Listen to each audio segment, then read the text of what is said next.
নাম মনির দেবনাথ, সরসপুর 4 নম্বর ওয়ার্ড, সরসপুর গ্রাম পঞ্চায়েত। আনুমানিক কালকে সন্ধ্যা নাগাদ আমি তো দোকান থেকে আইছিলাম, ওই রাত্রে 10টা বাজে। তখন আইয়া দেখি তো খুললা সব দরজার তালা, গ্রিলের তালা সব ভাঙ্গা, ভিতরে ঢুকে সব গোদরেজ টোদরেজ সব খোলা, লোক ভাঙ্গা। তখন আইয়া দেখি আমি পরে সঙ্গে সঙ্গে সবরে জানাইছি আর প্রশাসনকে কল করছি। প্রশাসন আইছিল রাত্রে, আইয়া তারা দেখে গেছে সব কিছু। ওখানে বাকিরা হয়েছে তারা দেখবো।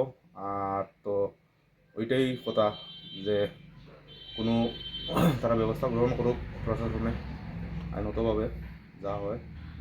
লাখ খানেকের উপর হইব, সব কোন জিনিসপত্র ক্যাশ সহ। কদমতলা থানা। না, ঘরে কেউ ছিল না। এটা অ্যাকচুয়ালি তো কেউ না কেউ এই জিনিসটা ফলো করতেছে।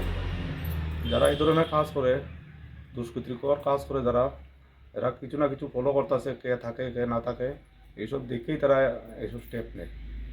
অনেক জায়গায় চুরি হয়েছে, এই পাড়াইও চুরি হয়েছে, ওই কালীবাড়ির পিছনেই ফাঁকা বাড়ি আছিল।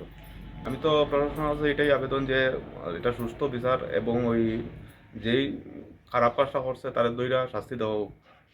হয়তো গ্রিলের তালা ভাঙ্গিয়া, গ্রিল আর গেটের দুটা তালা ভাঙছে।